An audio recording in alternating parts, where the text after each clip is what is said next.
Meus amados irmãos, vamos abrir a palavra de Deus no livro de Romanos,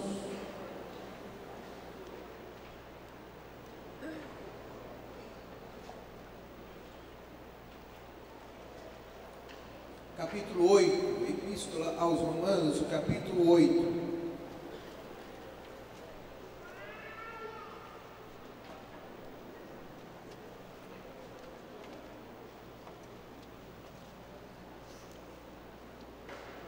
Versículo 35 ao versículo 39.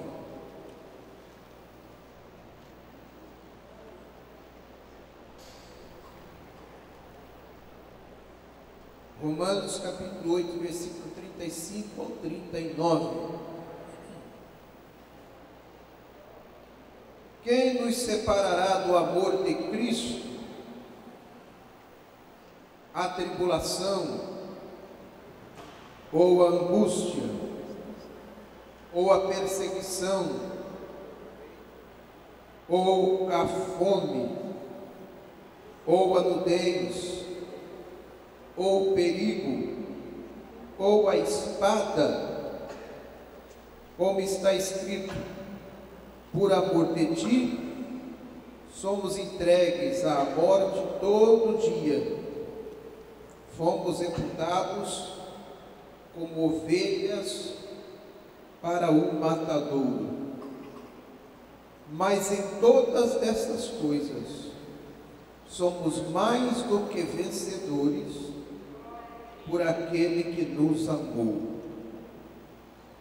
Porque estou certo de que nem a morte, nem a vida, nem os anjos, nem os principados, nem potestades, nem o presente, nem o futuro, nem a altura, nem a profundidade, nem alguma outra criatura nos poderá separar do amor de Deus que está em Cristo Jesus, nosso Senhor.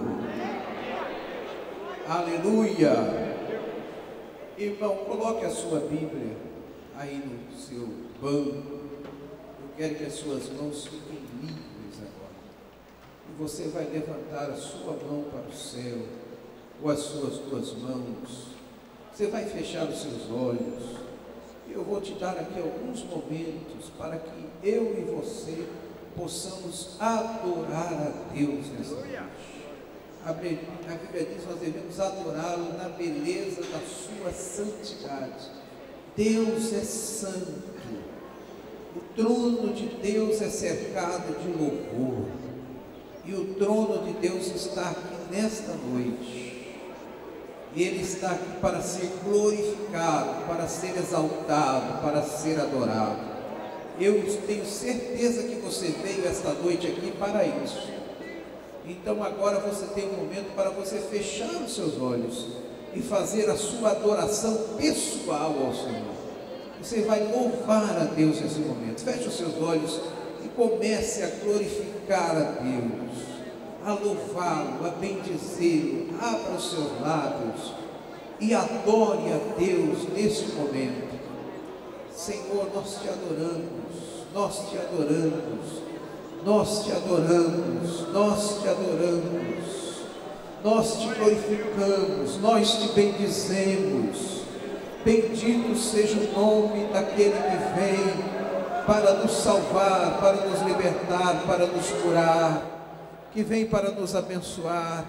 Bendito seja o nome do Pai, do Filho e do Espírito Santo. Glória seja dada ao nome do Senhor. Todos nesse lugar adore a Jesus, adore a Jesus, adore a Jesus, adore a Jesus. Glorifique ao nome do Senhor. Aleluia, aleluia, aleluia, aleluia.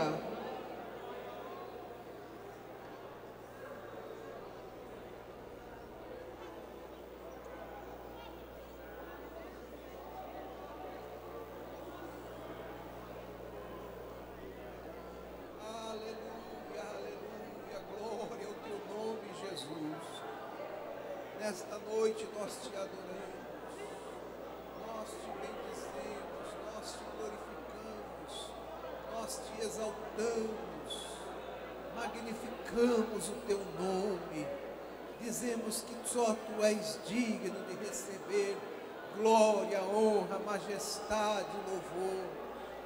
Pelos séculos dos séculos nós te adoramos.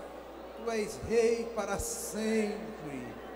Oh, bendito seja o nome do Senhor. Bendito seja o nome daquele que vem em nome do Senhor. Aleluia, aleluia, aleluia, aleluia. Aleluia. Glória ao teu nome, Jesus. Nós sentimos a tua presença neste lugar.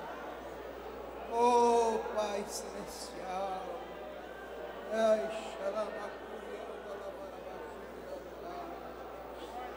Oh, Deus vivo. Oh, Deus vivo. Oh, Deus vivo. Aleluia. Aleluia.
Mais uma vez, aleluia, aleluia, aleluia,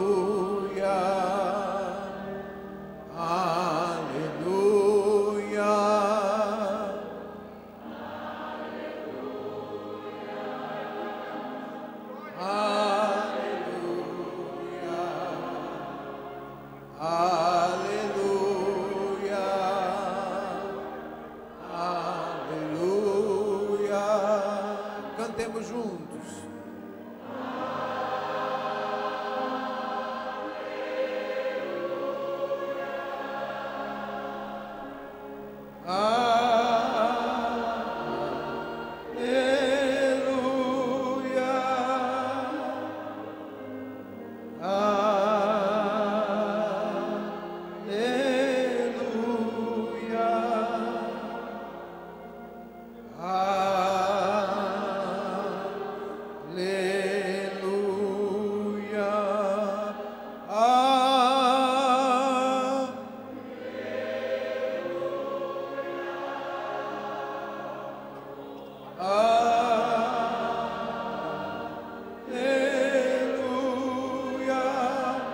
Glória ao nome do Senhor.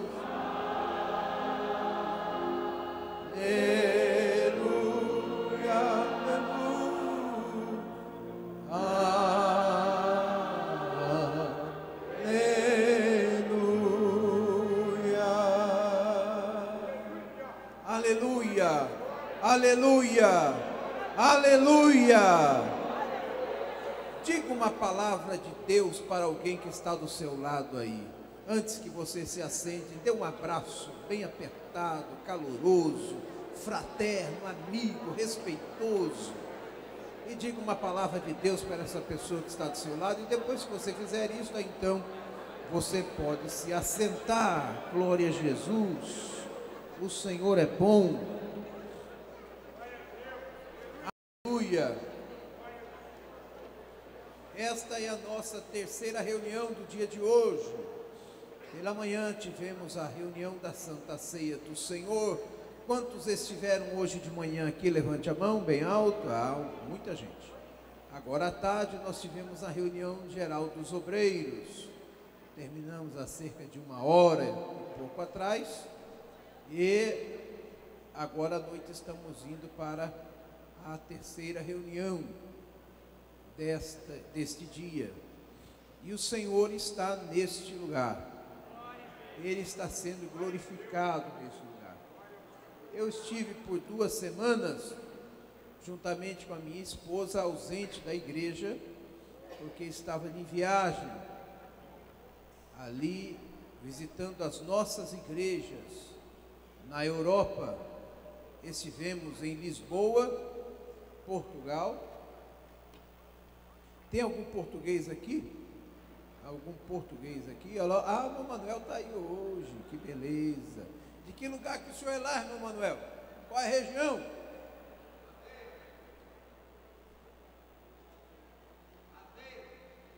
Aveiro. Aveiro fica em que região lá? Perto de Viseu. É na região ali de Lisboa. Que beleza. Quem é que tem? Quem é mais português aí? Tem uma irmã ali de Porto. É mesmo, minha irmã? Que maravilha. Alguém vai saber gritar para mim daí de qual região que ela é lá? Trás-dos-Montes. Trás-dos-Montes, irmãos, é porque lá tem várias regiões que ficou sendo consagrado lá pelos portugueses. Trás-dos-Montes é porque são as cidades atrás das montanhas. Então por isso que chama Trás-dos-Montes. Tem a região do Alentejo. Alentejo porque tem um rio que corta Lisboa, chamado Rio Tejo, que atravessa boa parte de Portugal. Então as cidades que ficam na frente do rio Tejo, então é a região do Alentejo. Aí a gente só entende quando vai lá, né? E tem outras regiões lindas. Portugal é um país muito diferente, muito bonito, muito bonito. Pena que quando eu fui lá estava muito frio. Nós pegamos em Portugal aproximadamente uns 5, 4 graus, né? Isso é um frio terrível, mas a sensação térmica é que você está com muitos graus abaixo de zero. Mas Lisboa é uma cidade muito linda. E em Lisboa nós realizamos a nossa convenção nacional de Portugal. Nós tínhamos ali aproximadamente uns 150 obreiros do nosso Ministério de Madureira ali em Portugal. No sábado à noite, não esse sábado ontem, nem o outro que passou o outro, nós terminamos a nossa convenção numa linda reunião que aconteceu num cinema. Um cinema grande, está fechado, mas eles emprestam ali, ou alugam para a igreja, e o cinema é muito grande. O cinema tem mais ou menos uma capacidade de talvez uns 1.500, 2.000 lugares, grande mesmo. O cinema é enorme. E nós tínhamos ali uma lotação de mais ou menos uns 85% do cinema. Nós tínhamos ali uns 1.500 irmãos, mais ou menos 1.500 irmãos, reunidos de todas as partes ali de Portugal, do Ministério de Madureira. O Ministério de Madureira é a única igreja evangélica em Portugal, vindo de outra nação, que tem o registro oficial. A nossa convenção é uma convenção registrada oficialmente. Ela tem a autorização do governo de Portugal para funcionar. Você quer saber o que significa isso? Eu vou te explicar. A Igreja Universal do Reino de Deus, a Igreja Universal do Reino de Deus, nunca conseguiu registro em Portugal. Nunca conseguiu registro para se registrar como igreja em Portugal. Nunca. A Igreja Universal do Reino de Deus. Mas o Ministério de Madureira não somente tem a igreja, como tem a convenção. Convenção Nacional das Assembleias de Deus do Ministério de Madureira em Portugal. Isso não é fácil de conseguir. Você tem, não é que nem no Brasil que você chega e vai registrando assim, não é assim não. Lá tem um Ministério do Culto, lá tem um Ministério, tem vários ministérios, você tem que passar, correr o canal em todos esses, os documentos em todos esses ministérios aí para pegar uma autorização. Nós já temos o registro oficial. E fizemos ali a eleição da nova diretoria, da Convenção Nacional de Portugal, e pastor Enoque ficou como presidente daquela convenção, e também mais um grande grupo de obreiros ali fazendo parte da diretoria. Nós tínhamos caravanas de irmãos de várias partes ali, obreiros, por exemplo, da França, em Paris, Londres, também temos igreja, não é? E outros países ali da região. Uma das coisas que mais me emocionou em Portugal foi no sábado à noite, nesse grande culto, quando nós tivemos ali uma caravana, um coral de aproximadamente umas 100 figuras de irmãos chineses, e eles louvando ao Senhor na sua língua lá. A gente não entendia nada, mas glorificava a Deus, né? 100 chineses louvando ao Senhor, uma colônia de irmãos chineses ali em Lisboa. Aliás, eu tenho ótimas e alvissareiras notícias, porque aquele pastor, numa entrevista comigo, nós tivemos um momento de estar junto, o pastor daquela colônia, ele disse: pastor, ele falando na língua dele, uma irmã traduzindo, ele disse: na China já existe 85 milhões de cristãos pregando a palavra de Deus e se convertendo a Jesus e cultuando ao Senhor. 85 milhões de chineses. Será que você pode levantar a sua mão e glorificar a Deus por isso? Então, isso me deixou muito fortalecido, esperançoso, porque, irmão, 85 milhões de chineses não para mais. É irreversível. O Evangelho de Jesus está tomando conta, com comunismo, sem comunismo, com perseguição, sem perseguição, está lá a igreja de Jesus. 85 milhões de evangélicos,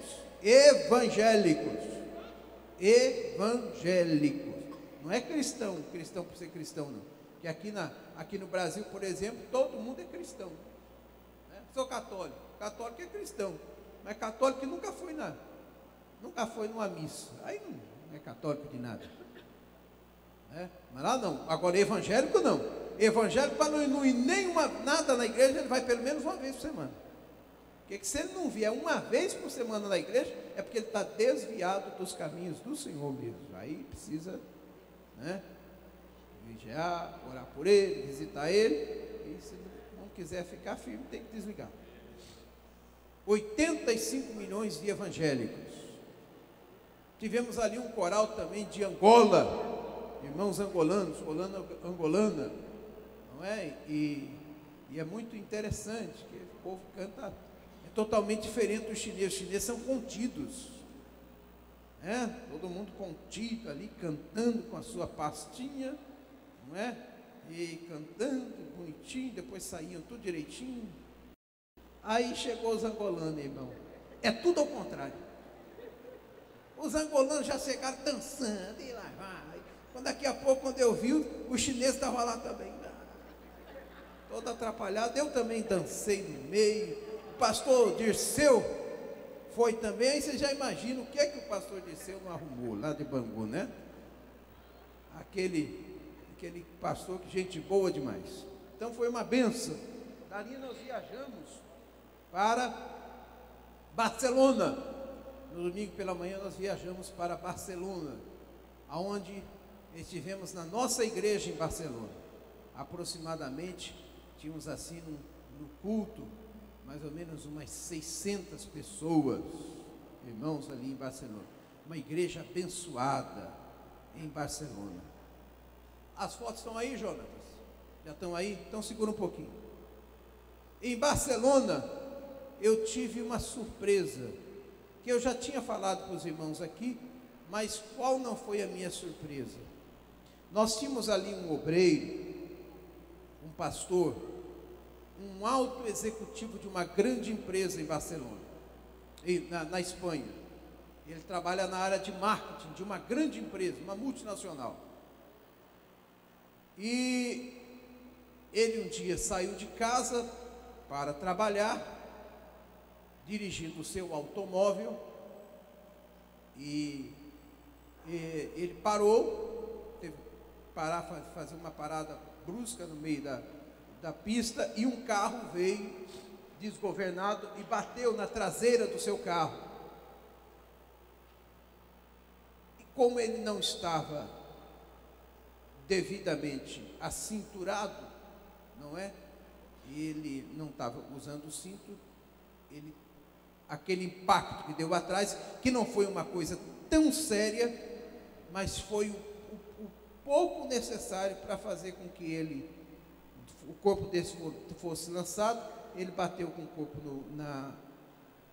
no volante, estourou o corpo no volante e teve 2 vértebras, a quinta e a sexta vértebras, quebraram, espatifaram e atingiu a medula, a coluna cervical quebrou entre a quinta e a sexta vértebra e atingiu a coluna, e ele ficou não tetraplégico, porque tetraplégico é aquele que fica de cima e embaixo, mas paraplégico, de cima aqui, da cintura para baixo, ficou totalmente paraplégico. Fez todo tipo de exame que podia fazer, e os médicos chegaram e disseram: infelizmente, o senhor está aleijado para o resto da vida, não temos o que fazer. E então imagine um homem, um alto executivo, um homem bem sucedido, extremamente preparado, de repente se vê numa situação dessa, paraplégico, sem poder se movimentar, sem poder nem mesmo ir no banheiro sozinho. De repente a sua esposa tinha que ajudá-lo a ir no banheiro, tinha que ajudar a tomar banho, ele não conseguia fazer mais nada, ficou numa cadeira de roda. E os médicos então diagnosticaram isso a ele, e por um desencargo de consciência mandou ele fazer algumas sessões de fisioterapia, uns tratamentos, umas musculação, não é? Naquela parte que ainda restava, uma fisioterapia, aquelas coisas, nadar na piscina, ver aquele, mas tudo mais por um desencargo de consciência, porque o laudo foi dado. Ele foi afastado da empresa onde trabalhava, ficou encostado pelo INSS de lá também tem isso, né? Irmãos, imagine o cativeiro da vida de um homem desse, como é que vira? Uma pessoa se vê numa situação, sem mais nem menos esperar, a vida da pessoa vira uma tragédia, uma tragédia. Eu trouxe algumas fotografias que ele me mandou, eu não sei se quero colocar, quero ver, mostrar para os irmãos, ele na cadeira de roda, está aí? Não, vamos comer, aí ele está na sua casa, totalmente inutilizado da parte da cintura para baixo. Tem outra fotografia? Aí ele está visitando, uma visita que ele fez em Roma, está aí, está aqui. A sua esposa segurando ali, ele sentado na cadeira de roda. Tem mais alguma? Aí ele tentando fazer algumas sessões de fisioterapia, não é? mas totalmente inutilizado. Fez alguns e o médico disse: ó, é melhor você ir embora, que mas isso vai adiantar. Aqui pode fazer alguma coisa bem para sua mente, mas para o teu corpo não vai resolver mais. Tem mais alguma foto? Aí está ele na beira da piscina, nessas associações que tem lá para tratamento de pessoas nessa circunstância. Aí está ele assentado, ele juntamente com a sua esposa. E esse era o quadro. Quando eu estive lá, esse era o quadro que eu desenhei. Ele tirou uma fotografia que não está aí, mas conosco e a igreja toda, e ele ficou ali na frente junto conosco há um ano atrás. Ele sentou, ficou ali juntamente conosco na sua cadeira de roda, orou por nós.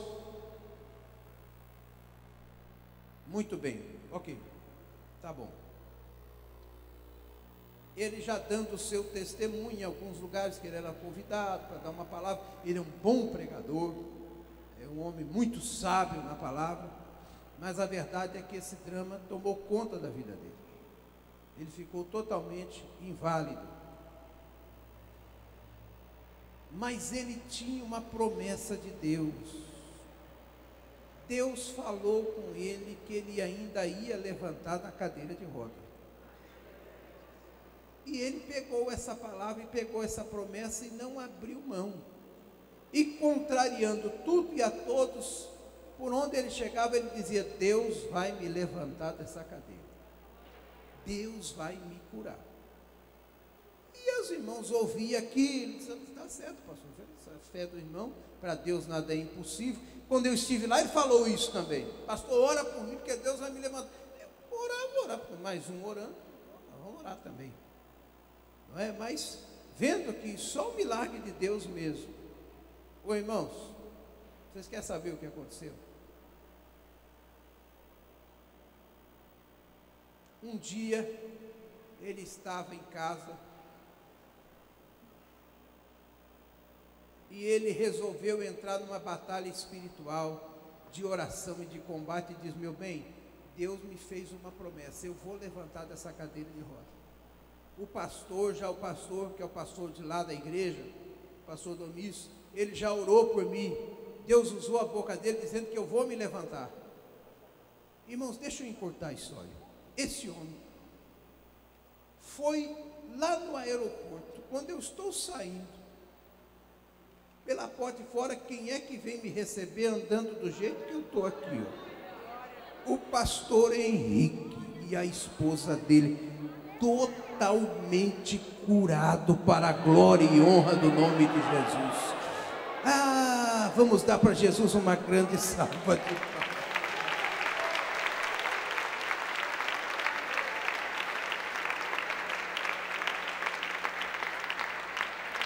Ele vai estar aqui na convenção, dando o seu testemunho. A convenção não vai ser aqui, vai ser em Goiânia, mas eu vou pedir para ele vir aqui, para ele dar o seu testemunho aqui pessoalmente, para vocês verem um milagre encarnado. Jesus Cristo é o mesmo ontem, hoje, será eternamente. Para Deus não há impossível.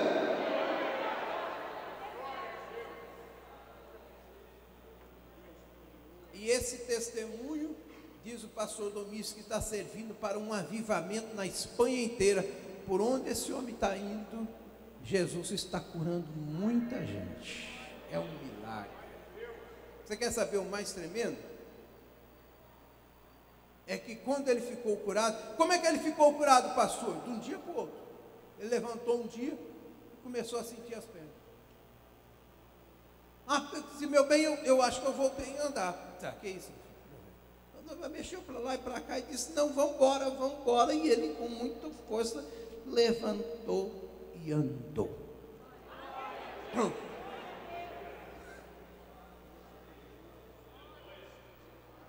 Aí ele foi no médico, marcou lá e foi ao médico. Que ele disse: não, agora que eu estou curado, eu quero voltar a trabalhar. Quero voltar a trabalhar, voltar para a minha profissão, voltar a ter os meus afazeres, quero voltar para a minha vida profissional. Foi ao médico, marcou, quando o médico tomou, pensando que era uma revisão de rotina, quando chegou lá, ele estava em pé. O médico ficou assustado, disse, senta aí. Aí pegou o prontuário dele e tal, disse, o senhor sabe quem eu sou, né? Lógico que eu sei, eu te trato há tanto tempo. Ele disse, eu estou curado. Que isso, rapaz? Eu estou andando aqui, eu estou na frente do senhor. Levantou, foi para lá e foi para cá, disse, Jesus me curou. Ele disse, mas eu preciso fazer os exames. Tem que fazer os exames. Eu não acredito. Mas como é que você não acredita, Paulo? Estou andando aqui, você não me viu? Eu aleijado aqui, você disse que não tinha mais jeito. Eu estou curado. Ele disse, mas eu preciso fazer os exames. Não, pode fazer os exames se você quiser. Foi lá e bateu as chapas, fez as radiografias, aí fez exame para lá e para cá. Olhou e disse, não, vamos fazer mais uns. Aí vai fazendo para cá e para lá. Ele passou o dia todo fazendo exame, passou, agora vou embora para casa. Não, você vai embora para cá, volta aqui outro dia. Marcou o outro dia lá para ele voltar, que eu vou examinar direitinho, tá? Aí voltou no outro dia e disse, e aí? O médico disse, ó, o negócio é o seguinte. Pelos seus exames aqui, você está aleijado. Você está paraplégico. Eu não tenho como te dar alta. Ele disse, que é isso, rapaz? Você está doido? Ele disse, eu não tenho como te dar alta. Por quê? Porque os seus exames aqui, que nós já tiramos 2 vezes, está dizendo que você é paraplégico. Ele disse, mas eu estou andando, olha aqui que eu estou andando. O que você quer que eu faça? E o médico disse, eu não estou entendendo nada. Você não pode. Rapaz, mas eu quero receber, eu quero voltar a trabalhar. Ele disse, eu não tenho como te dar. E ele disse, pastor, sabe o que eu vou ter que fazer agora? Eu vou ter que entrar na justiça para o juiz provar, para eu provar para o juiz de que eu estou bom. Porque os meus exames dizem para todo lugar, meus exames dizem que eu estou paraplégico.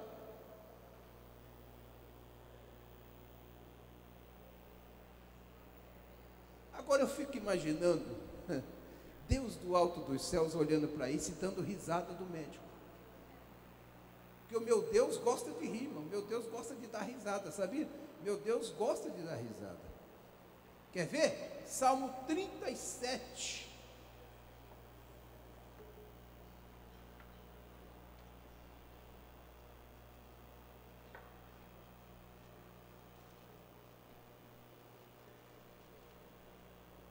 E o versículo de número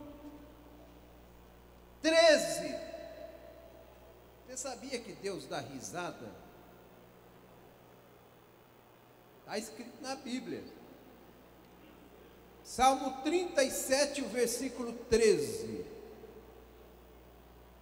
Os que já encontraram, digam amém.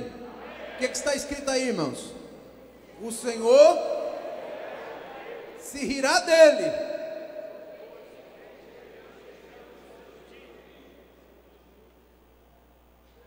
Pois vê que vem chegando o seu dia. Eu fico imaginando Deus do alto do céu, o médico dizendo, você está aleijado.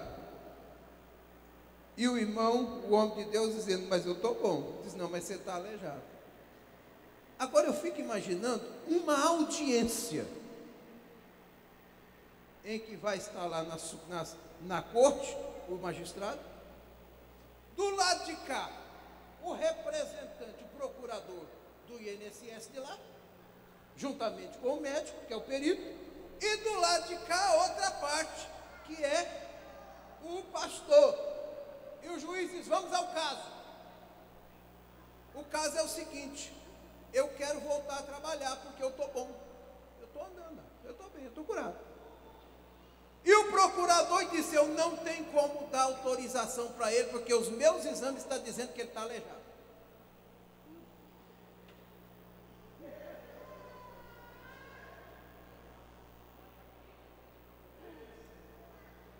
E o magistrado dizendo, o que eu vou fazer aqui agora? Porque para cá você está aleijado. E por lado de cá você está dizendo que está bom, e eu estou vendo que você está bom, mas só que os seus exames dizem que você está aleijado.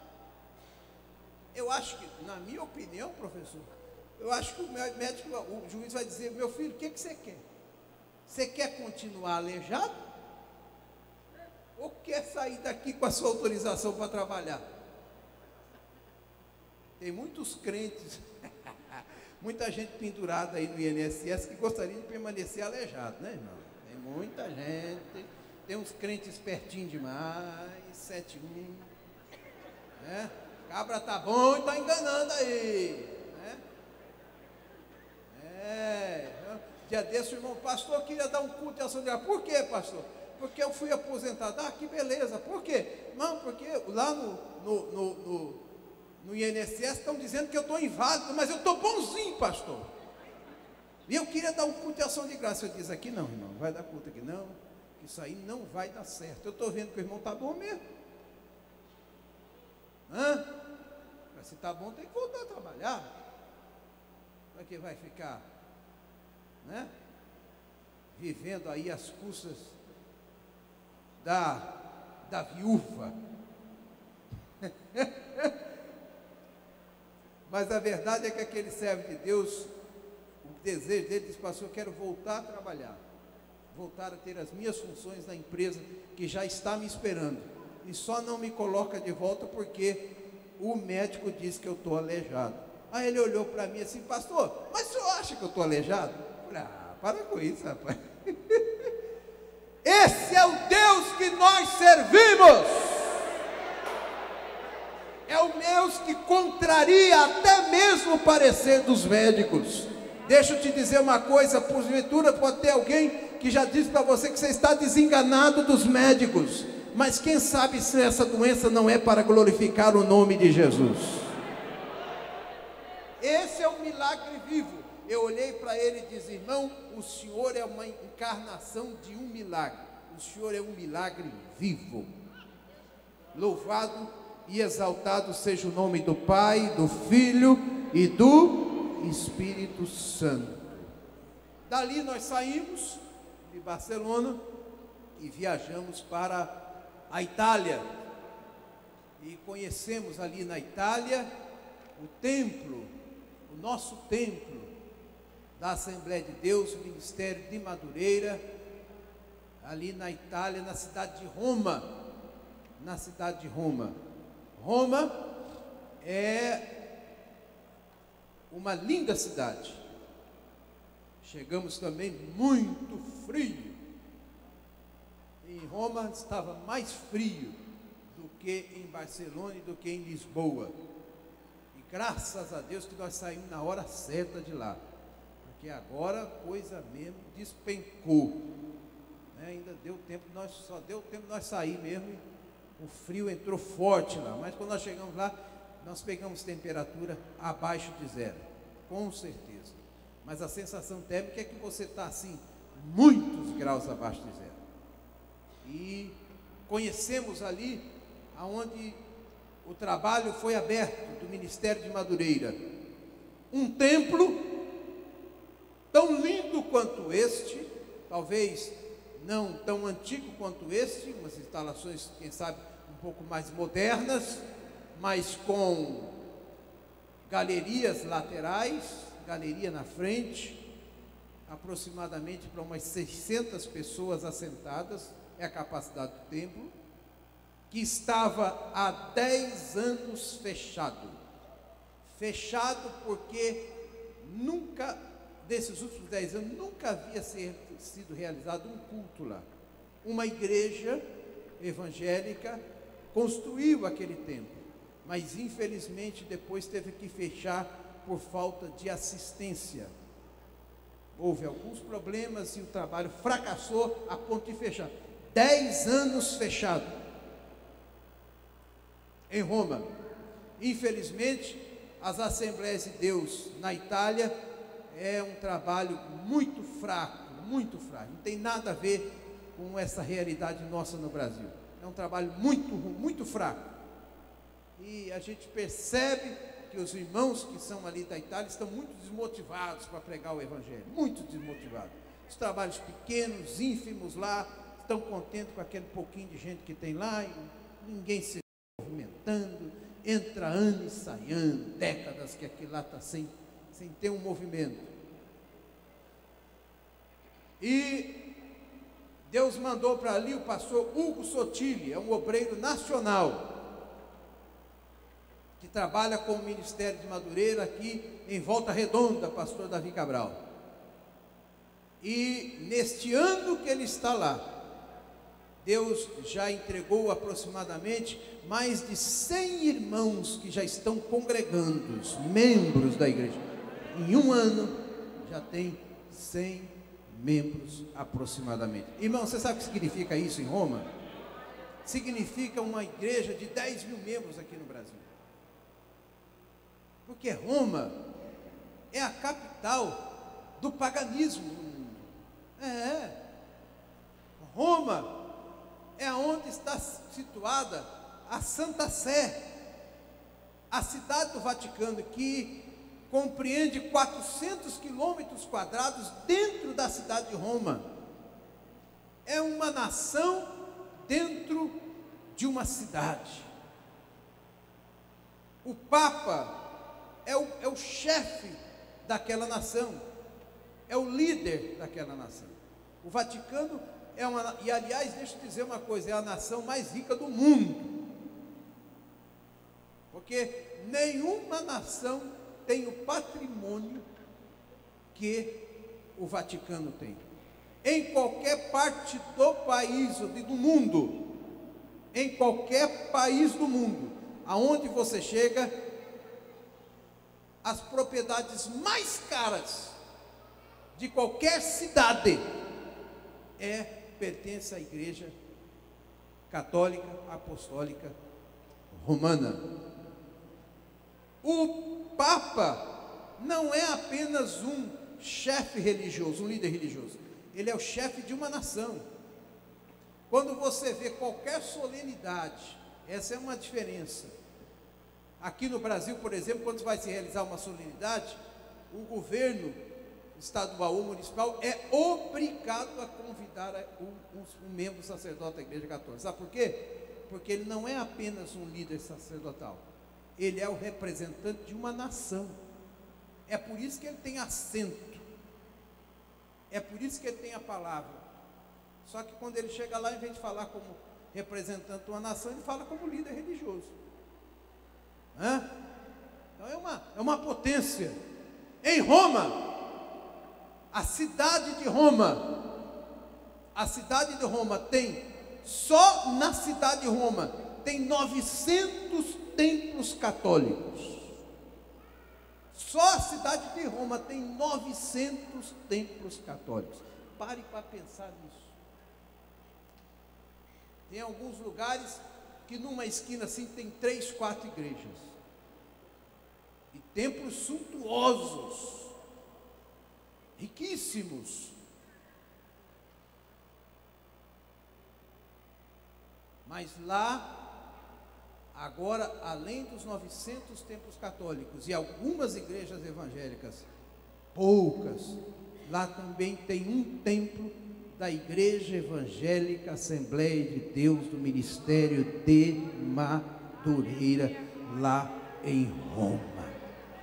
Será que você pode glorificar a Deus por isso, meu irmão? Em Roma,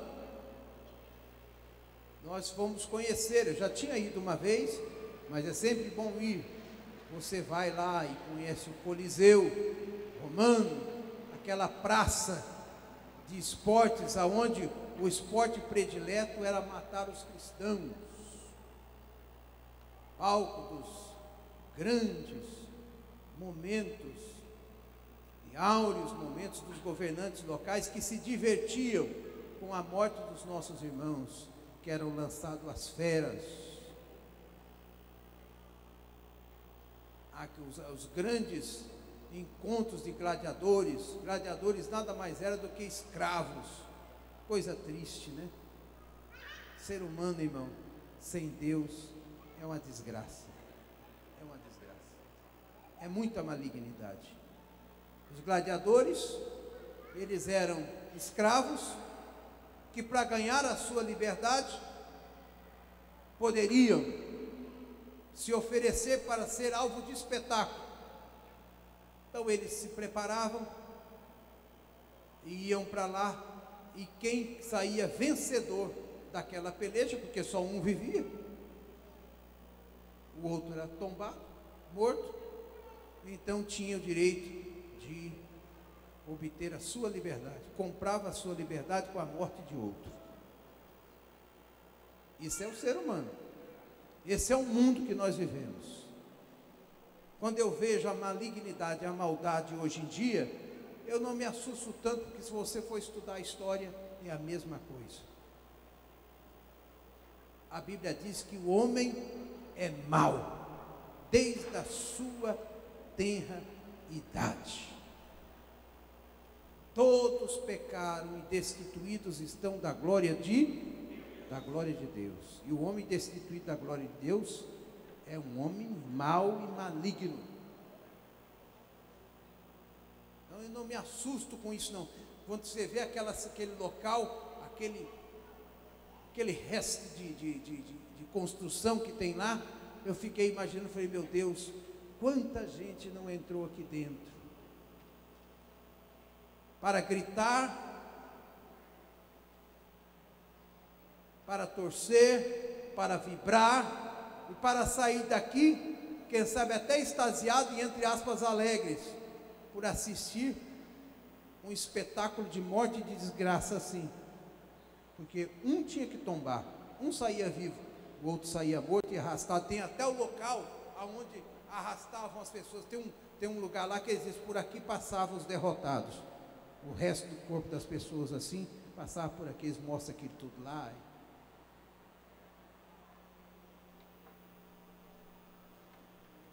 Não é fácil, é um quadro de muito sofrimento.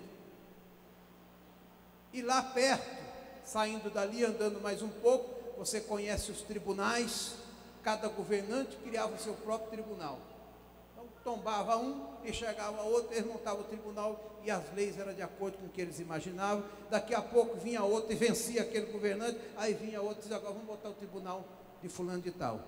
Então tem muitos tribunais assim. Na verdade não tem mais nada, são só ruínas, mas mostra lá, a justiça era feita desse jeito em Roma.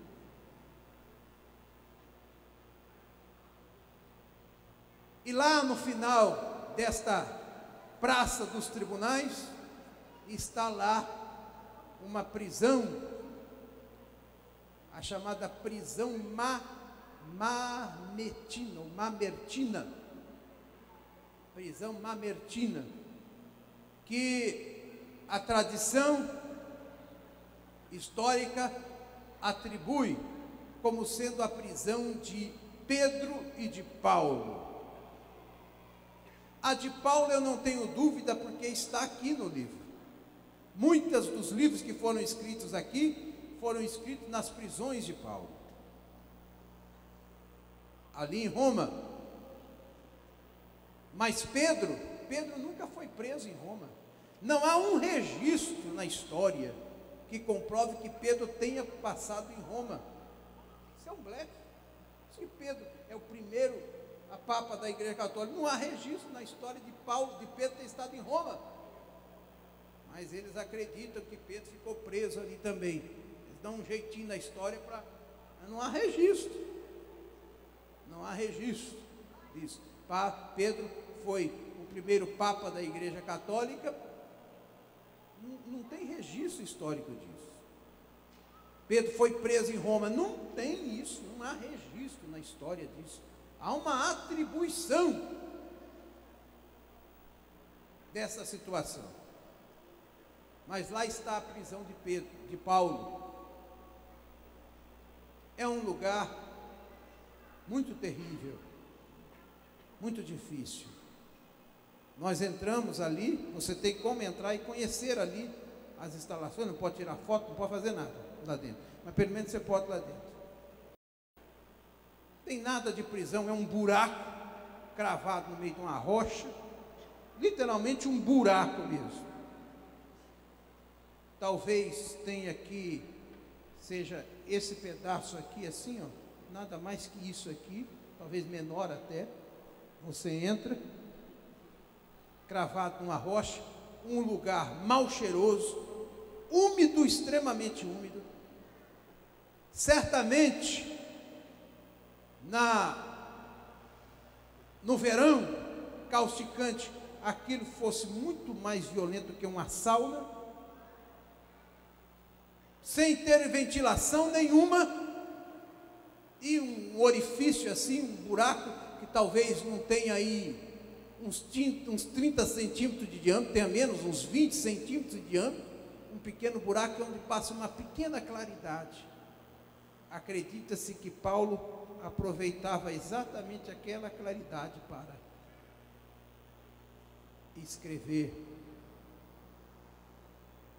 as suas epístolas, ou alguém escrever por ele. Esta epístola aos Romanos foi escrita lá, nas prisões de Paulo.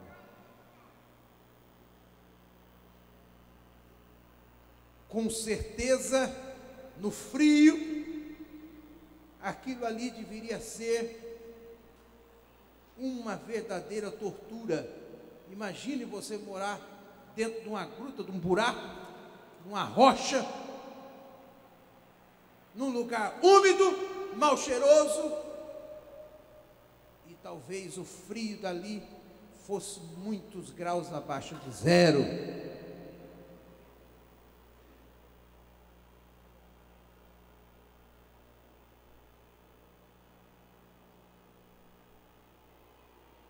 E de lá,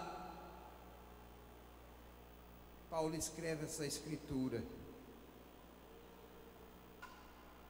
quem é que pode me separar do amor de Deus? Tribulação, angústia, sofrimento, morte, perseguição, fome, nudez.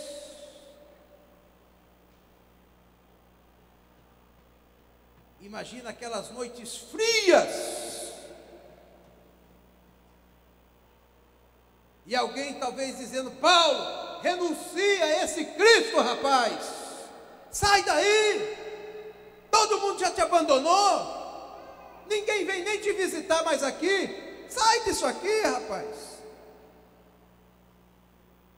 É só você renunciar e fica tudo certo. Vai viver uma vida normal.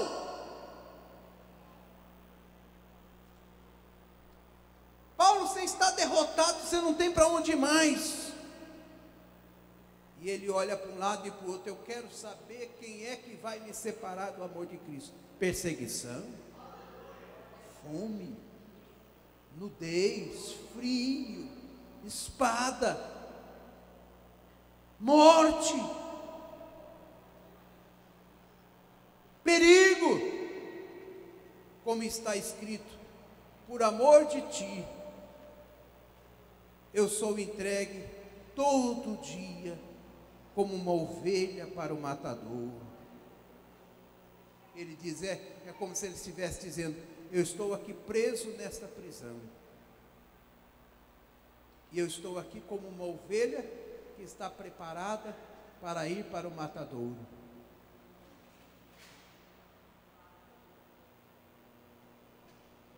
Mas ele diz: em todas estas coisas, eu sou mais que vencedor, por aquele que me amou. Será que você pode glorificar a Deus? Você entende a profundidade desta mensagem? Será que você consegue entender o que significa isto? Paulo, você está derrotado. Quando o diabo pensou: eu fui derrotado, ele disse: eu sou mais do que vencedor. Ninguém me separa do amor de Deus que está em Cristo Jesus, o nosso Senhor.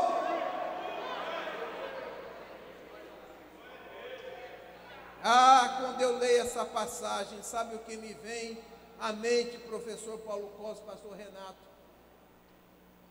Já não se fazem mais vencedores como antigamente. Onde é que estão os vencedores? Vencedor para mim é isso aí, ó. Qualquer lutinha aí, você já se entrega os pontos. Não sei, vou embora. Ô Jesus, porque o Senhor não me recolhe, me mata. Meu Deus, vou embora da religião, vou embora da igreja, vou largar tudo.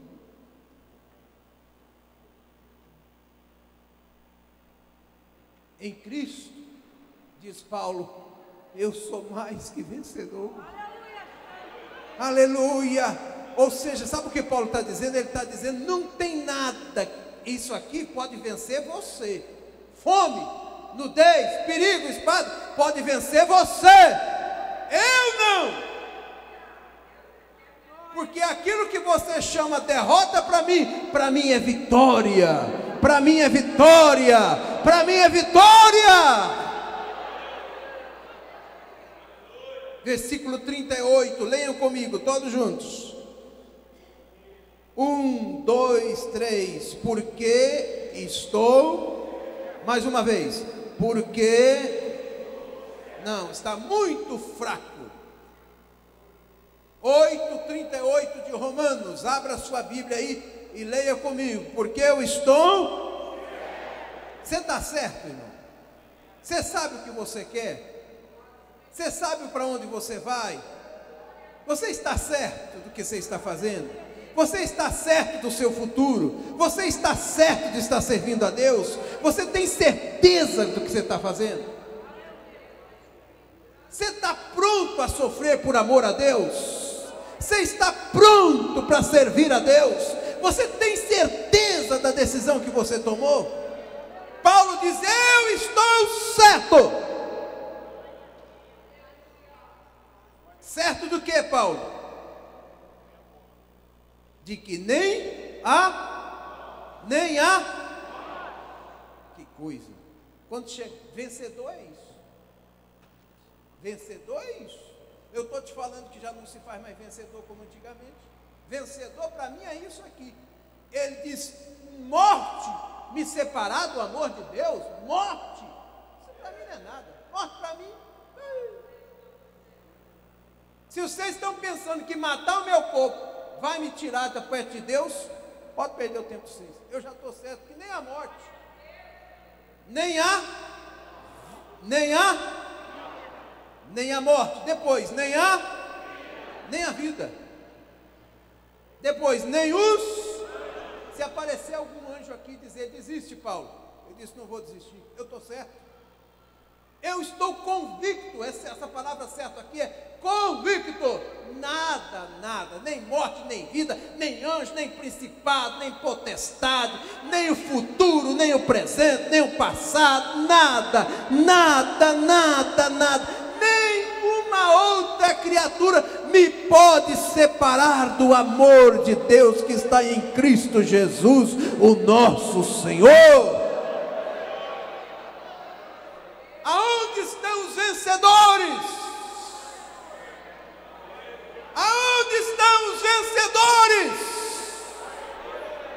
Neste século presente, a pergunta é essa: onde é que estão os vencedores? Paulo disse, chegou a um ponto e disse, não adianta, não tem nada que me... Não é prisão, frio, espada, incompreensão, fome. Tem gente que passa um pouco da hora do almoço aí, já acha ruim.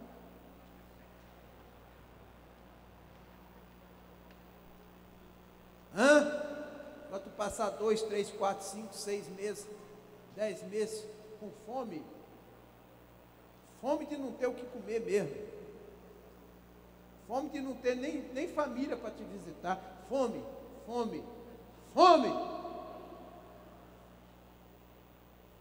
Quando a barriga velha roncava, Paulo dava glória a Deus.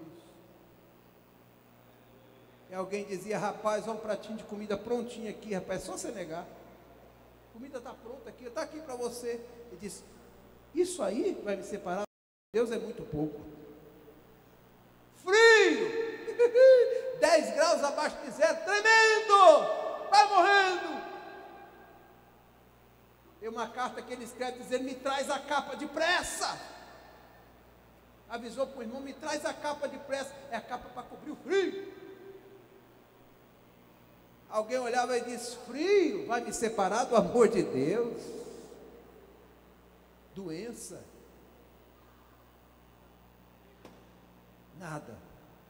Nada me separa do amor de Deus que está em Cristo Jesus, nosso Senhor. Você sabe quem são os mais que vencedores? É esse tipo de gente aqui, ó. É esse tipo de gente que já está certo. Eu estou certo em quem eu tenho crido, e sei que Ele é poderoso para guardar o meu tesouro até aquele dia final. Estou certo. Nada me separa deste amor, nada vai tirar Jesus de mim. Todo sofrimento acabou, caminhando eu vou com Jesus até o fim. Sei que muito vou me alegrar por ter esse caminho.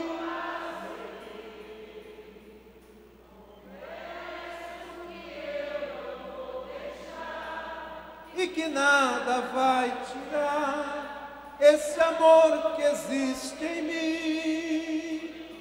Confesso que eu não vou deixar, e que nada vai tirar esse amor que existe em mim. Bota a letra aí, minha filha. Nada me separa deste amor, nada vai tirar Jesus de mim. Vamos ficar em pé.